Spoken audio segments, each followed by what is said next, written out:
programs, I was able to learn valuable skills such as networking, and I was able to meet amazing mentors who help guide my current career path in the entertainment industry. I'm happy to say that I've completed the full circle at Step Up since I am now a member and I get to mentor teens who who are in the position where I once was.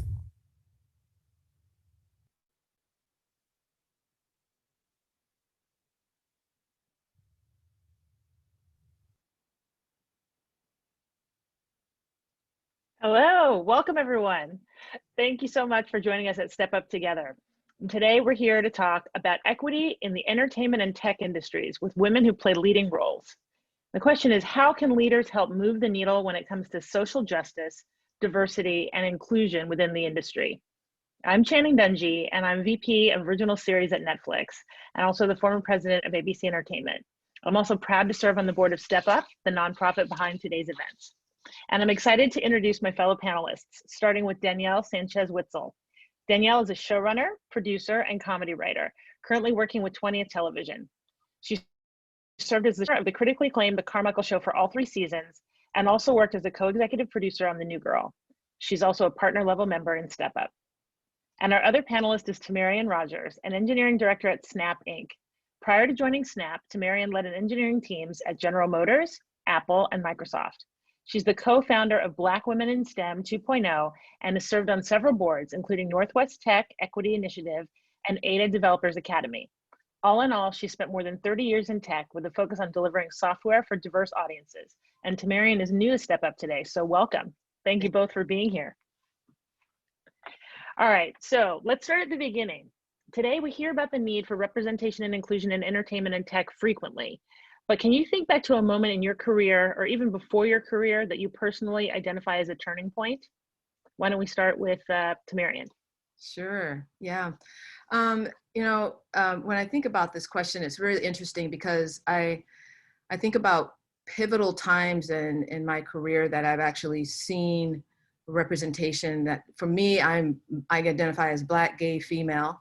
And I think about when have I seen others that look like me in leadership positions or even operating at within the engineering groups and teams that I'm in. And really reflecting on the last 5+ years, I think we've had a lot of coding boot camps kick up. And that's been a real good gateway for women and underrepresented minorities to enter the field without that haven't necessarily had access to the resources and tools to go to college, for example, and get a 4-year degree in computer science. And what I really like about these coding boot camps is that it brings women and underrepresented minorities into the field that have already acquired several different experiences, even different professions, and they're bringing that into the space that really needs it, because we can be a very homogenous workplace where most folks already have these degrees, if you will, these computer science degrees.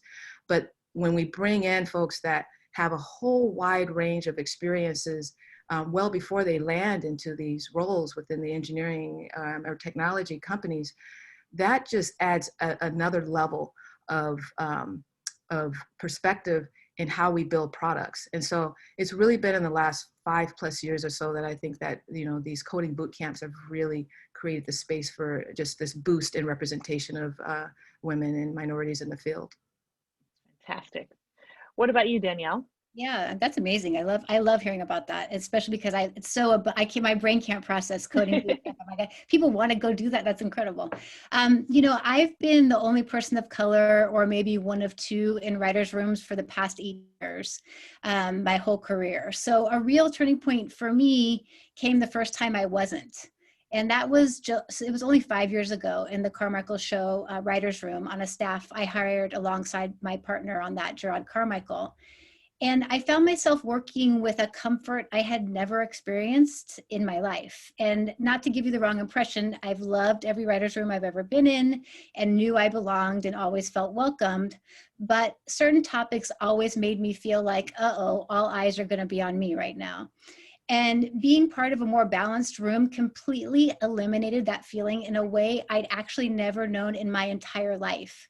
because I grew up in the only Mexican American family in a white community where we were openly referred to as not that type of Mexican. So it was, it was really significant for me to have, to be able to take a breath I didn't even know I needed to take. Yeah, I can definitely relate to that. I have had similar experiences of being not that kind of Black family. So I understand what you mean. Yeah. So given those moments and those experiences, the question is, have we made progress? Are you surprised that there has not been more progress in the areas of justice, equity, diversity, and inclusion? Jose, Want to take it? Go ahead. I think there has been some progress, but I think for us, the boom is on the horizon and it's going to come from necessity. We're creating television amidst a distribution revolution with streaming right now, and all of these new entities are competing for content that will need to motivate subscriptions. And if that content isn't reflective of a true American experience or a global experience, because all of these streamers are expanding into more and more countries, they'll feel irrelevant. And I think what we've seen in terms of the most recent movement in social justice with sports, and specifically the NBA and WNBA leading the way, is that money speaks very loudly in our country. And I know that I'm not going to pay $12.99 a month for shows that are told, all told from the same perspective or through the same lens. And I'm not even going to pay $2.99 a month for that. And I'm pretty sure that nobody, listening here today would either. And so that's where I think the big change is coming for me, in my perspective. That's amazing. Excellent. How about you, Tamarian? Yeah, this one, really, to me, it's a two-part answer. It's a yes and a no. The progress I've seen really in tech has been just more awareness. There's just a lot more awareness in the need for more diverse perspectives to build products. But I also see that we're correlating that with real data that shows that profitability increases quite a bit when you have a more diverse set of folks building products. 21% improvement in making above average profitability is a number out there that resonates with a lot of these companies. And then there's also, I think, progress in terms of just more resources out there. We have Girls Who Code, we have Black Girls Code, we have iUrban Teen, we have other boot camps, as I mentioned earlier, like Ada Developers Academy, which is targeting women, underrepresented or diverse gender people to come into the field. And so I'm seeing that as sort of the progress. But on the flip side, I say no, we haven't made much progress, because when we think about statistically the representation of women and Black or African Americans in the field, in studies of 2019, for example, in the US, women represented 26.5% of the workforce, and Black and African people represented 8%. In terms of managers or leaders in the field, that actually was even lower at 23% for women and 5% for Black or African Americans. And so then you think about, okay, we talk about pipeline, and I really believe that we don't have a pipeline issue at all. But when we look at those numbers, if we look at computer scientists who have graduated, over the years of 2003 to 2019, we see a huge decline. For example, for women, 24% were graduating with CS degrees in 2003, and now it's down to 21%. We have Black people, all gender, graduating 8.3% in 2003, and then 2019 down to 5.5%. And then you look at Black women, we dropped from 3.4% to 1.1%. And so that representation is really indicative of, really the funnel needs to come from elsewhere, but also that we really need to look at our younger generation and really allow them to see the opportunities and possibilities with, going in this direction. So I'm blown back both by the statistics that you just rattled off perfectly. First of all, what they actually tell us, which is very disheartening, but the fact that you're so in command of what they are, and clearly you spend a lot of time thinking about this, which I love. And this leads me to my next question, actually, which is, as a leader, what do you feel your personal responsibility is to make a difference in the industry in these areas? And how does that responsibility weigh on you? I can start it. You know, I think I am personally responsible, absolutely 100%. And in fact, you know, we think about this fourth industrial revolution that we're in, and this is basically, you know, every aspect of our lives, how we live, how we play, how we relate to one another is being touched by technology. We really want to be at the table of this evolution, this technological evolution. And, you know, when I left Microsoft about 3 years ago, I was just exhausted. I wanted to go to sleep. I was planning to go to bed for 6 months. Honestly, I was just exhausted. And this company called Snap reached out to me. I was like, no, I'm not interested. I don't know anything about them. But the one individual reached out to me, a young man by the name of Jarvis Sam, reached out to me to talk about what does it take to change this industry? And that was a really interesting conversation to have. And then that's when he said, by the way, I'm at Snap, would you mind interviewing with us and to see if this is something you'd be interested in? I was like, that was a great play. What I found was that I was actually wanting to interview because it was a free trip to Venice Beach, California. And I wanted to check it out because I hadn't before. And I said, okay, well, I'll have some interviews, but they're going to let me stay for the weekend. What I found was that during the interviews, my values, what was really important to me at this point in my life, just fell out of my mouth when I was doing the interviews. So for example, the VP of engineering, I asked him, you know, what was it like here at Snap when Trump won? Now, to bring politics into an interview is just absolutely, every book out there says, do not bring this up. So I was thinking I'm having an out-of-body experience here. But I was very surprised by the authentic answer. He really took 30 to 45 seconds to just sit there in silence and take himself back to that time frame. And so for me, really seeing that this person, this individual at the helm of the company, at the engineering department, really being tuned in to what the people within the organization were experiencing was a signal to me that this was a place that I could come in and thrive, that I could be heard. And when I did receive an offer for an engineering director position as a Black gay female in the industry, they were unheard of. And I could not take that role. That was just an automatic, yes, when do I start? Despite the fact that I was planning to go to bed, as I said, for 6 months, but I cut it short and took a nap for a month and a half. And I've been here for 3 years. There you go. There you go. But I hear you about that. It's important also, I think, when you say it's unheard of for someone like you to be in a position like that, because I'm a big believer in sort of modeling that behavior, you know, being the person, see it, be it. So yeah, I love that you did that. Yeah. And Danielle, I'm curious about you. How does this responsibility weigh on you in terms of your work? I'm just glad that you didn't go to sleep for 6 months. I'm so glad that you're doing what you're doing. I'm just like, I just feel so grateful. Like I'm feeling hopeful. Things are going to be okay. You know, I mean, for me, this certainly does. I mean, I think it's weighing on all of us. I think it'd be very hard for this question not to weigh on anyone who's in a leadership position right now. And I hope it's not just weighing on people of color, because it needs to weigh on everybody. You know, it can't only be on our shoulders. The question that I struggle with is what is real change in my industry. You know, I used to think it was getting more people of color into the system, but I'm learning that that just introduces a more diverse population into something that will remain broken. And so I think the most valuable thing that I'm doing right now is opening my eyes and listening. And I made a realization recently that should have been so obvious, but this is how systemic racism messes with your perception. The door opened for me via a diversity hiring practice that may predate my career starting by a few years, so 18, 20 years ago. But I also came to this business with an elite college resume. And many of my successful writer friends who are people of color have that same resume. And when I say that only like dawned on me and I only realized that recently, I'm talking about like a couple of months ago when I was talking to a friend on the phone.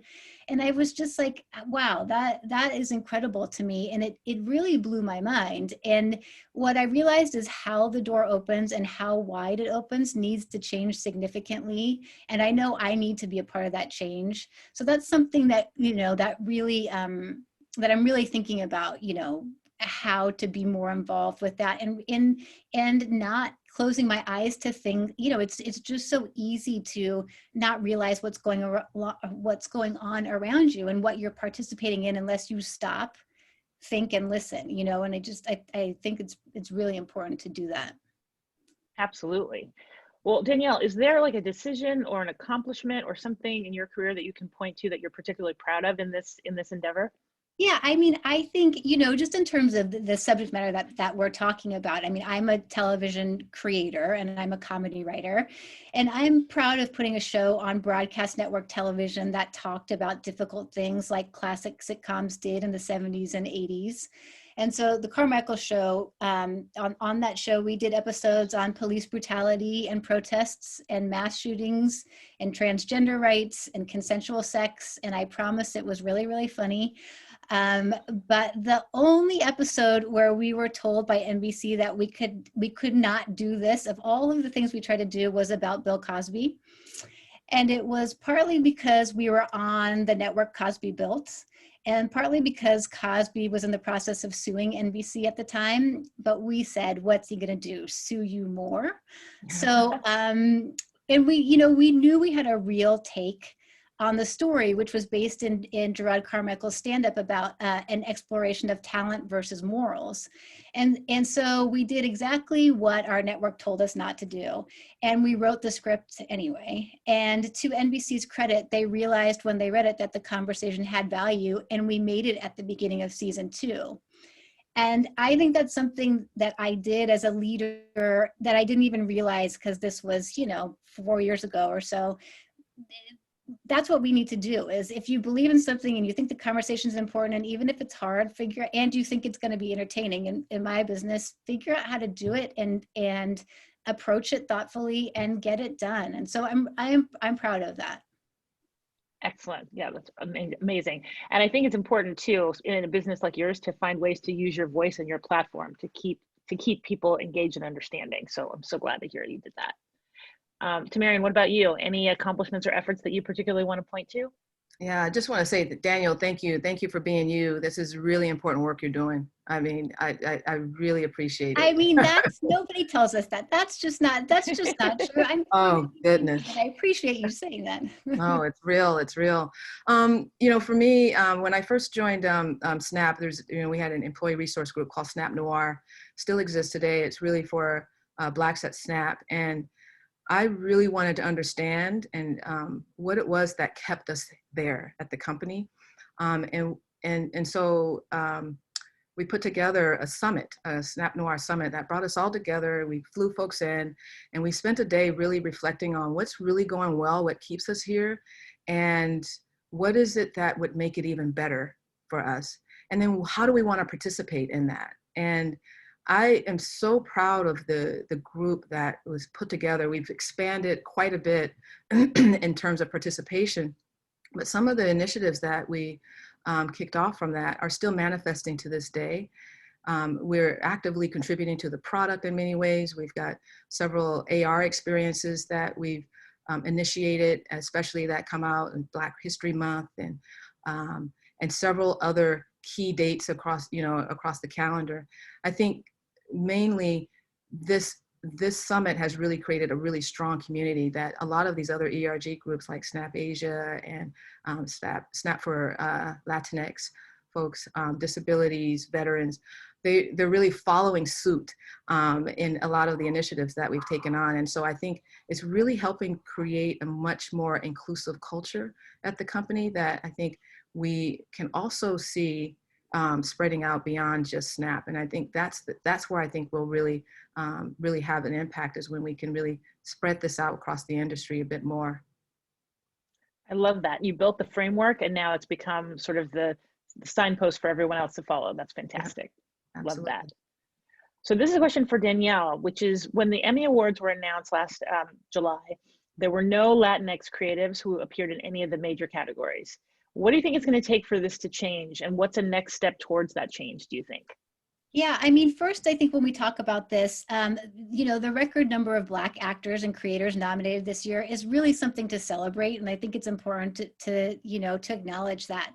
But of course, I think there is deserving Latinx talent out there. I think Pose is a show that I think really in front of and behind the camera is so deserving of recognition, and not just with Latinx talent, but also members of the trans community who are consistently overlooked, and we should be talking about that. But obviously, we need more Latinx representation everywhere: cast, crews, creators, writers. And I also hope that we will be found and recognized not just on shows that the town dubs as Latinx, but on every show and in every genre we choose to work in. I also think that we have to face the reality that the Emmys need some innovation. They were created in an era of 3 broadcast networks and a limited number of shows, and there are so many good things on right now deserving of recognition and celebration, but they're really impossible to compare. And I think adding more nominees to each category just isn't going to be the solution. So I think we have to kind of look at that as well as part of the answer. Amen to that. I totally agree. Totally agree. It's like it needs a total overhaul, I think. Yeah. I think so. Okay, well then, Tamarian, you work to create methodologies that promote connections between developers and others who don't look, talk, or think like them. So can you give an example of how this type of leadership creates progress? Absolutely. Engineers in general, we do a really good job of listening to explain why things work the way they do, as opposed to listening to understand or with more of a curiosity. And so I've worked on a couple of programs that really help us build that muscle of listening with curiosity and being able to listen to our customers a little bit better. So we have at least 2 programs where we're bringing the voice of the customer to the developers by interpreting what our customers are saying, but we also have recorded a lot of our customers live and presented those videos directly to our developers so that they can connect with those that, are consumers of the product. And that has been very powerful because we've started to put names to personas, or, when we think about different types of folks that are engaging with the product, that has now made a connection where we're using names and referencing people based on the demographic or what have you, that is a language that we didn't use before. And it's been very powerful in us really deepening that connection. The other thing is that I've been very honored to have a fairly diverse team that is interacting quite heavily with our development team. I run the quality assurance and the release management and localization teams, and we intersect with the entire engineering organization quite a bit. I have 2 Black male leaders, 1 Hispanic male leader, 1 Asian male leader, 1 white female, and 2 white men reporting to me. And this alone, working side by side with the folks that are building the product on a day-to-day basis, really lends a very healthy perspective in what we're thinking about as we build a product. And so these are a couple of things that I think are helping us really sort of raise the veil in terms of just understanding and being more curious about others that are different. I love how diverse your team is. Just listening to you read that out, that made me so proud and so happy. And I think, again, that notion of modeling it, right? People see that team that you're leading and it sets the bar for everyone else. Yep. Fantastic. Absolutely. Really great. Really great. All right. So we talked a lot about work, and we know the work is not easy. The environment is demanding. So how do each of you make time for self-care, and what brings you some joy and some rest outside the work? Tamarian, you wanted to go first? Sure. I have to incorporate it into my mornings. I wake up and I will do some type of physical activity. It is extremely important. I know friends will tell me, you haven't worked out, have you? So I really have to, for me, it's physical activity and meditation, Qigong, and then being still. I had a fantastic day a couple of days ago. When the air quality was a little bit better than it is right now in LA, just sitting on the beach and just being still, listening to the waves, listening to the laughter of others, listening to music in the background, that really helps me, and it's really important. Yeah, About you, I mean, I Danielle? agree. My answer is very simple, and you know, the answer that sounds good and it is actually true, just like you're saying, is meditation for me, which is hard to do, but I do it daily. But I will give you the real answer, which is the 90 Day Fiance franchise is that's the real answer. But meditation also, but it's really 90 Day Fiance. That's it. I love that. I also love the idea of being still, because I'm the mother of a 3-year-old and I feel like I cannot ever find a minute to actually be still chasing that guy around. All right. So we have time for one more question. And what I want to ask you both, and Danielle, why don't you kick us off? When you retire someday, what do you hope people say and write about you? What do you want your legacy to be? Yeah, I mean, I hope that people say she was funny, and I'm not being flip. And all of this work we need to do in diversity and equity and justice. I'm still a comedy writer and creator who wants to be known for that first and foremost. You know, both professionally and personally. You know, I want to be known for facing adversity head on, but with comedy, because that's what I was taught to do.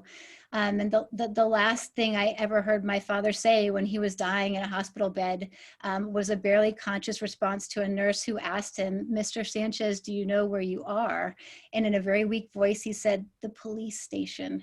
And my mom and I knew that he was kidding, but the nurse was freaked out and she said, "No, no, no, you're at the hospital." And he said, "Son of a bitch."